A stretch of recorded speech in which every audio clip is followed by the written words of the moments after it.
ата-ана бауырларға болған көмек. Міне бүгін 40 жасқа толып жатыр. Біз үшін Русланның орны бөлек.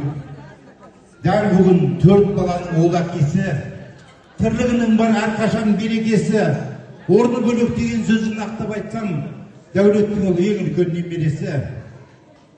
Кей кездерде кеудемде жарады өлең. Еш уақытта болмасыншы парқын төмен. Еңбекқорлық тірлігіне қарағанда әкеңнің салып кеткен ізін көремін. Кім білген бұл өмірден әкеңнің ерте кетерін. Қамықпа бала, әлі талай белестерден өтесің. Семья мен бауырларың ана аман тұрғанда арман мақсат, байлық мақсат бәріне де жетесің. Бұл жалған ер баланы көптеп сынар. Қиындықпен сынаққа жігіт шыдар.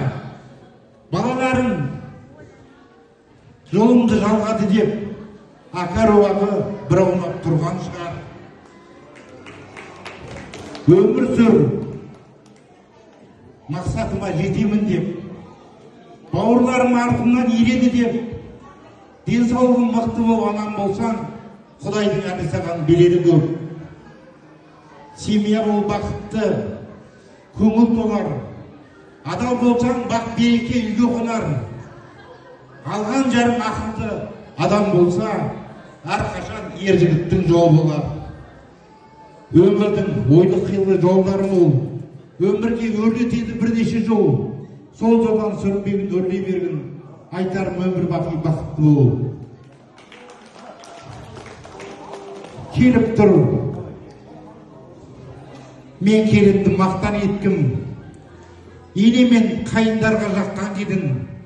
Дәулет ата ұрпағын көбейтем деп, белді буып 4 балам тапқан келін. Кейбір келін сәл қиналса кетем дейді.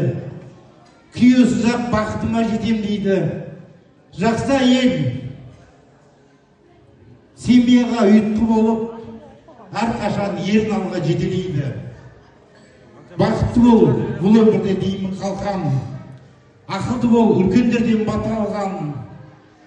Ел не десе о десін мөлдір келдің, осы той болып жатқан сенің арқан. Құтты болсын нәрестенің тойы сүндет. Баланы сүндет ету үлкен міндет. Ал қареки туысқандар, қол соғыңдар, кішкентай мұсылғанға жасап құрмет.